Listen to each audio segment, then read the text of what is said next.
Welcome back to Chewing It Over. Back, you might not have been here before.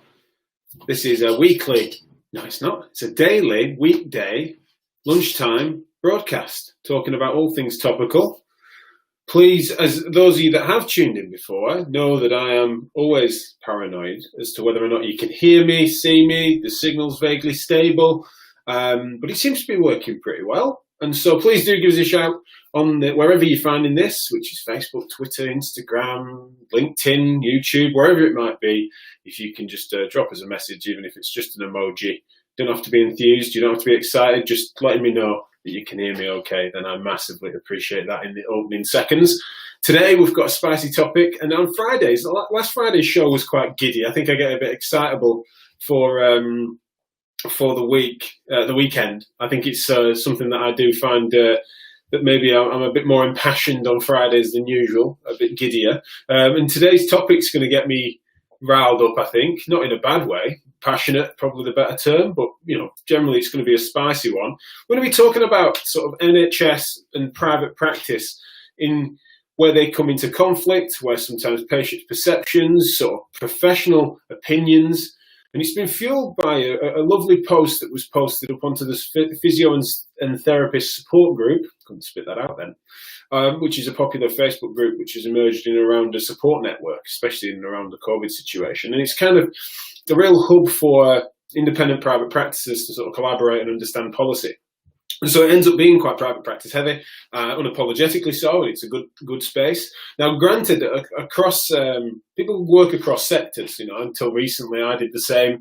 Working in various different disciplines, different sectors within the same discipline, and so fundamentally, we're in a situation where there are posts go up where people have got their own opinions and biases, favouring one thing to another, or offering their take on what patients' perception is of certain areas within the industry.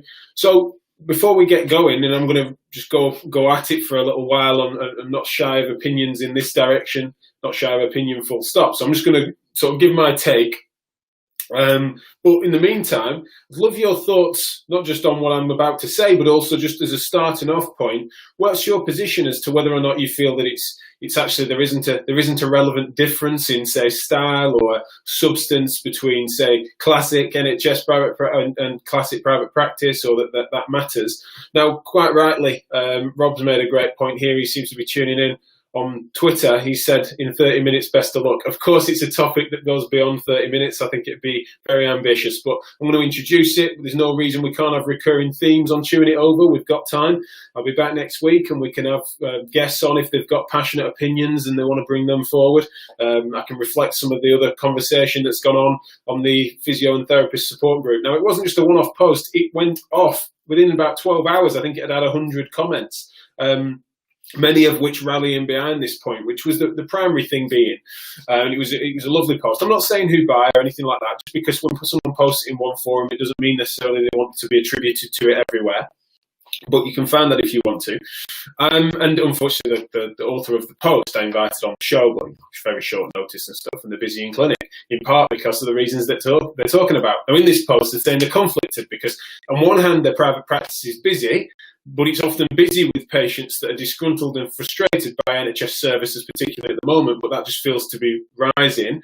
And then they're saying that fundamentally that makes them a bit concerned over the perceptions of the profession at large, and he's meaning as physiotherapy, but we could say the MSK industry, no doubt, as to how that looks if people are going to be disgruntled by NHS care. Now, there's then some comments, then people rallying behind that, but then also there's been points made about how that was sometimes this unfair characterisation sometimes of NHS practice, and so it was a real cracking topic to be thrashing through, and obviously something that we can chew over. So, as I say, I want to put it to you guys before I go off on one as to what your sort of take on the matter is. Post your comments. I'll be interested, and I'll definitely bring them forward at the end of the show with no guests that are expected today, and therefore definitely will be coming to your comments. So I'm keen to your thoughts ahead of time, but then also your reflections on what I'm about to rally on and talk about. Okay, so my take on the matter, and this is someone that I speak as someone that's worked across sectors.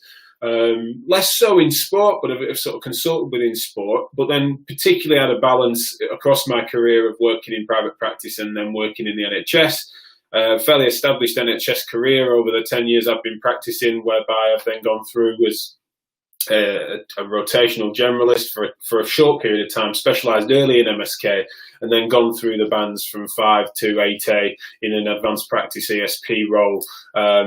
Granted, not done first contact as it currently exists. Some of the things we talked about with Uzo yesterday, I've not done sort of GP first contact typically as it's currently defined. But other than that, I've had a fairly varied experience within the NHS. Similarly, worked in private practice in various capacities, including now I sit in a studio that's in the middle of our bespoke practice in just south of Manchester. And so fairly varied. Doesn't mean that my opinion's therefore worth anything, but it's just something that admittedly I come from this having worn various different hats, sometimes simultaneously.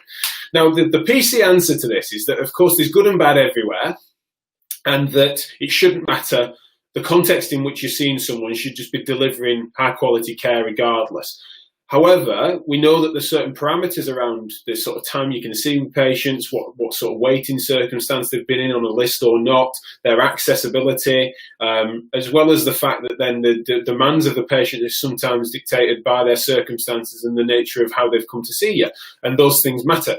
And so, whilst I'm not saying that that those things I'm brushing off, it's just that is sort of a gold standard answer, in that, of course, I agree in principle with that. But I think that sometimes the interesting conversation gets stifled by people saying it shouldn't matter and it doesn't matter, and that there's good and bad everywhere, and that the distinctions are being overblown, and actually there's a massive amount of similarity. And that the average person that goes to see an NHS physio for back pain, the differences between them, that circumstance, and them going to see your average private practitioner, the diagnostics, their style of care delivery, the rehab that they're given, the management plan, the timings, the spacing, the attention. There's this notion that they are on a par and that they overlap more than there's a distinction even. Sometimes the conversation's really difficult to get off the ground because it's super contentious.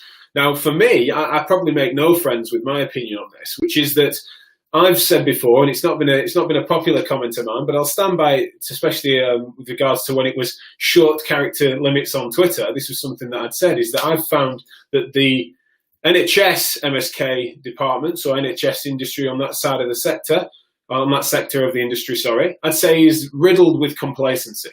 Right, you don't have to sing for your supper. There's always patients come in. They're going to be referred regularly, and therefore there is a complacency that sets in where there isn't really a market force that can really raise standards, in a sense that you're not necessarily going to have the sustainability of quality from that mechanism. There are other mechanisms, but I do find that there's a complacency that can sit in. That style of complacency would be highly unlikely to last in most private practice settings, because they're not necessarily getting the, say, results or having the rapport or relationship building that would be necessary for continued practice. Now, that's not everyone, of course. All the caveats apply to the fact that that is just my opinion based on a sort of take on some people, or I'd say plenty of people. I'm not saying the odd one. I'm saying that generally speaking, I would say that side of it, there is a complacency that is a core issue there. And that was what was being spoken to a little bit on this thread. And so there's plenty on there that I'm nodding along to and I feel like I agree with.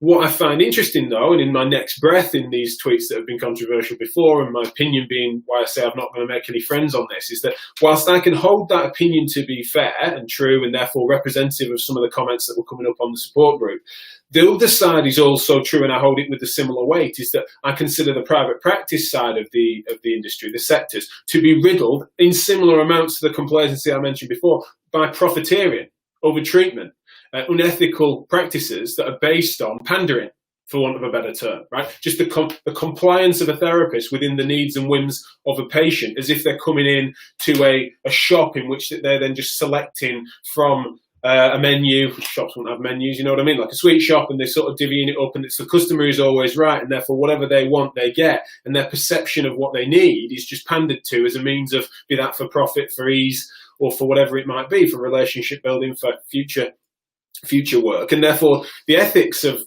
both those circumstances, the complacency within a public sector that sometimes therefore doesn't have, it's not going to be challenged by needing to draw business.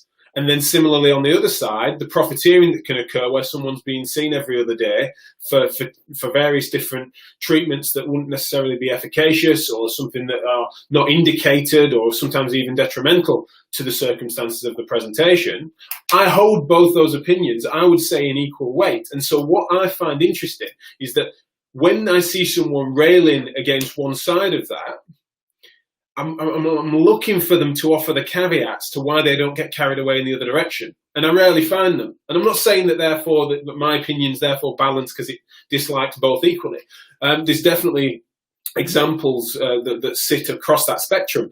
But it's just that railing against, especially at the moment, under the stringent measures that have taken place whereby NHS care is being especially compromised in many ways, and private practice has as well, of course, but it's just more that the circumstances around the parameters in which you can treat people, the time frames, whether or not it's face-to-face or virtual, the access, people haven't been able to sit on a waiting list. To some extent, there's been many departments that have completely gone to zero, and then referrals have started to trickle back in. So those parameters of almost infrastructure, of course, make a difference. But I'm just saying that what we need to bear in mind is when I see someone that's railing against the complacency side of things, whereby it's like, oh, they've just given sheets and told to self-manage, or they've been told that they weren't really, it wasn't personalised care, it was really generic. They sort of nodded along, put them into a diagnostic box and sent them on their way. When someone's railing against that, of which is a fair point, I think it's poor practice across the board. I really don't like that style of care. But I'm looking for them to also explain, when they're then saying what you want to do is you want to personalise and individualise and really speak to someone's specific needs and wants, etc. Then sometimes some people that are making that case are then, if you scratch beneath the surface, of which of course I do, is that you find that their style of practice is on the pandering side of things, right? What they're meaning by individualise and personalise is bend to the whims of the customer, and they're considering them a customer more than they are a patient of which they're caring for. And sometimes, therefore, wheeling out all sorts of bullshit treatments and things that are not necessarily within what I think would be an ethical, evidence-informed framework of care that's appropriately clinically reasoned. And that's what's concerning. Similarly, when someone in the NHS will rail against I think it's a fact of the matter that there's some real profiteering that goes on, and the amount of times that they'll experience patients, and I've experienced patients that have then been mistreated by a process, that they've been signed up for sessions and seen someone unnecessarily for various different things that have been very intervention driven, and no one's really thoughtfully worked them up and to understand what's going on with them. I want those therapists to also reflect on the circumstance that if then your answer is to simply give them a good talking to and an exercise sheet, and then essentially there's someone that shouldn't be being burdened in the healthcare system, a burden of the healthcare system, and they shouldn't be seeing anyone really, they just need to sort of pull their socks up. The complacency that sometimes lies there, I'm frustrated with also. But one of the core things that seems to happen is that people don't understand the confirmation bias that seems to fuel their opinions here. And I might be succumbing to the same mistake, but fundamentally, you've got a number of private practitioners who will often be saying things like, the amount of patients that bring up with me about their frustrations with the NHS care that they've had or haven't had, if they've been sat on a waiting list or whatever, the process that they've gone through is increasing and it's a problem. Not disagreeing with that happening, but don't kid yourself that there isn't a counter-narrative going on. The amount of times I've been in NHS practice hearing about and very real circumstances where there's been some utter malpractice, I'd even go as far as to say, but really poor care being delivered by private practitioners, often with reports or some tin pot scan about posture and alignment and stuff that's just nonsense and doesn't apply to it. The amount of times I've seen a physiotherapist for various different acupuncture, massage therapies, ultrasound on this hamstring, and I just can't seem to shift it. And quick assessment and hearing their story, even you're realizing that not just because of failure to respond, but because of some of the symptoms, and the tingling in your foot tells me that this is probably more like sciatic problem than it is a hamstring, and it's just been totally mismanaged by someone. Now that's poor quality care. It can happen across sectors, but it's relevant, the fact that someone's paid for 12 sessions of interventional care and been given a a couple of exercises, might even be fancy exercises in the gym or whatever for a hamstring, but it's been misdiagnosed. Now, that misdiagnosis could happen anywhere, and it does happen anywhere, but the fact that they've then gone in twice a week for various different passive interventions, it's relevant, and that happens more typically, I would argue, in the private sector for various reasons, mainly points of access, or the fact that if someone wanted to be seen twice a week for those sorts of treatments for a hamstring injury in the NHS, and for good reason. I don't think that should be accessible by taxpayer funded. So it doesn't typically exist, at least these days. Obviously, historically, we know the stories of people lined up on electrotherapy machines, etc. But fundamentally, I think that's in most part a thing of the past. So I hold both those positions as strongly, and I get frustrated when I see one narrative being peddled without obvious recognition of the other. It's like, get your own house in order, get your own shit together. And often there are people that are doing that and that are speaking to their take on the matter, being maybe one side of that, but acknowledging that the answer isn't to succumb to the other side of it. And so I'm looking for that. I want to see people that are arguing that the NHS is sometimes being too generic, or some parts of the NHS, some services, some practitioners within the NHS are being too generic and just giving out really generic advice and handouts and stuff like that. I want them to explain when they mean what they're talking about when they're talking about individualised and personalised care. I'm interested in what they mean by that, because sometimes it means that it's the pandering and the interventions that are actually just a different flavour of bad practice.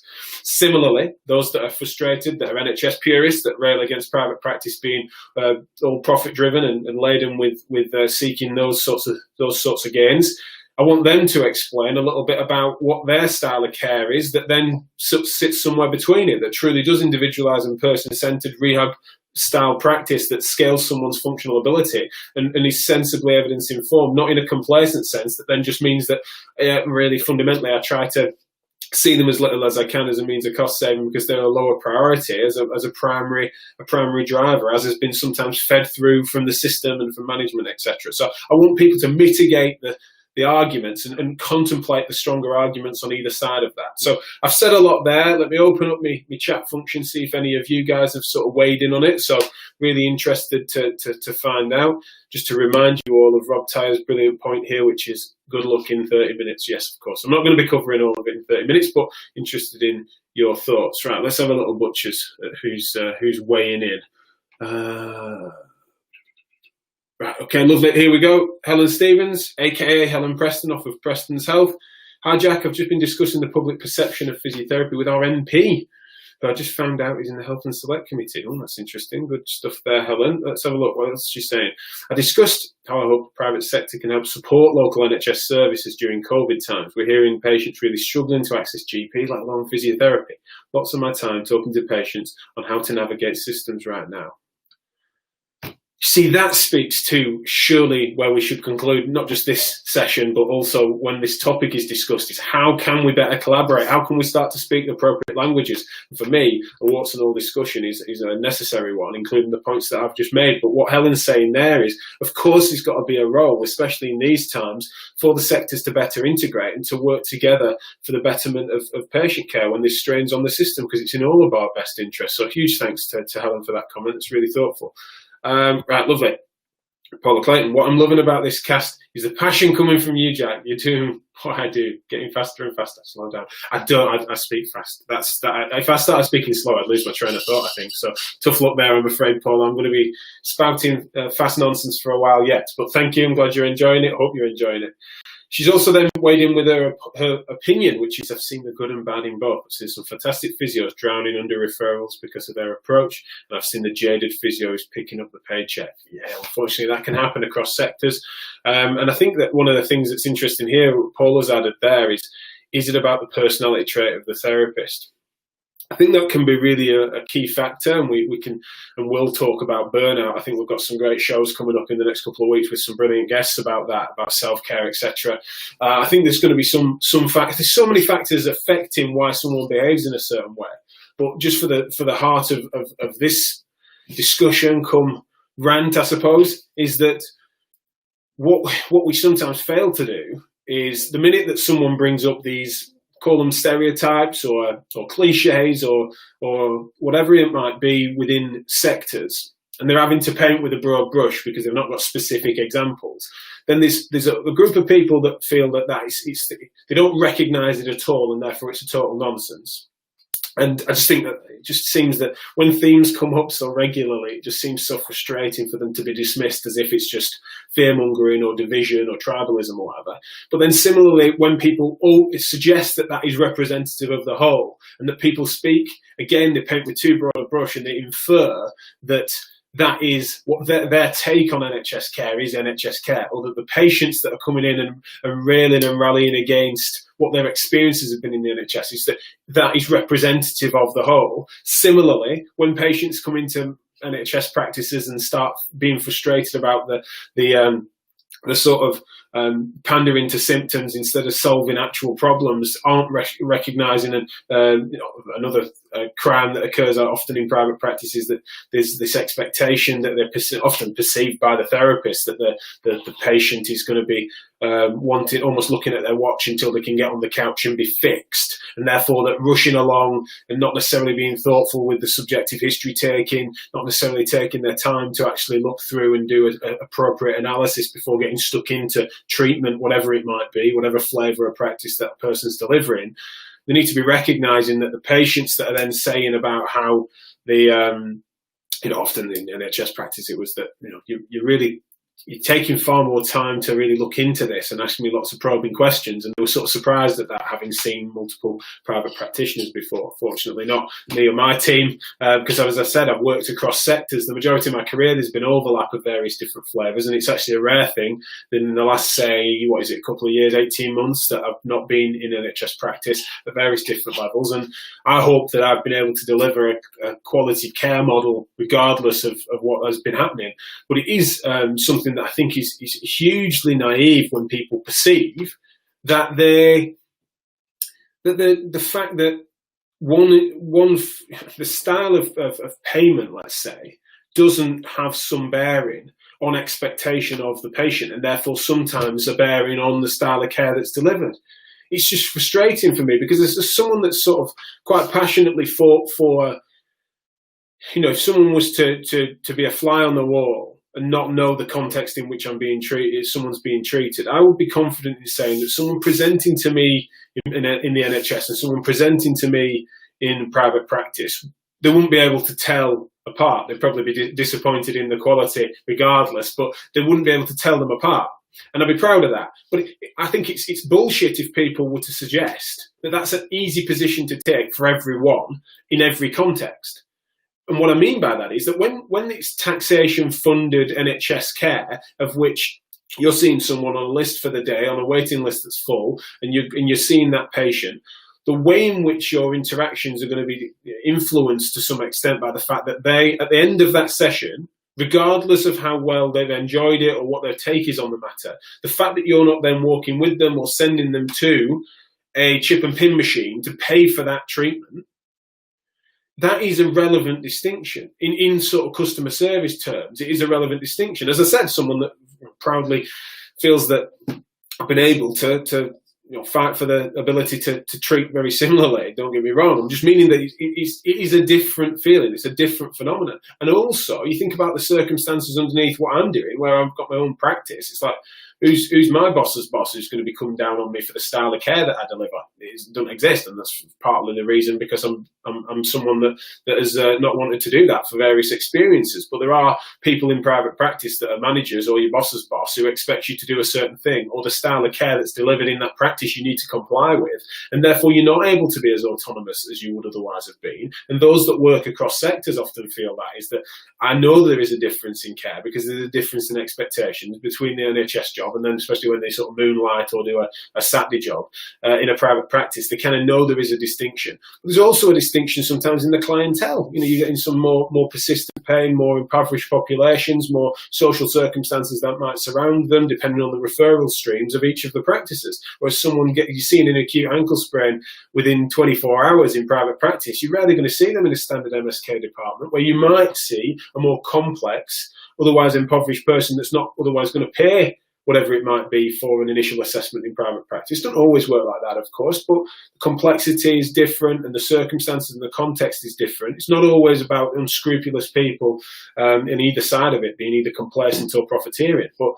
the thing I'm most frustrated by is when all the things I'm describing there are either represented as being a fair, accurate representation of the whole, or they're dismissed as being niche examples that hardly ever exist. It's like such a recurrent theme that it's so frustrating when people have had those experiences and pool those experiences, but they're dismissed, especially if you've got someone who's a sort of narrow empiricist that then wants me to make these opinions and then feels that I shouldn't even be making them unless I can quote chapter and verse of a referenced paper that then suggests that this experience cluster that I'm describing in any side of it is nonsense or should be considered to be non-factual until I can present some sort of niche data in that direction. And I just find that to be really frustrating, because if you stifle that conversation, you're either going to get people that continue to infer that is representative of the whole, so people that are not going to get that collaboration we're looking at and what Helen was talking about,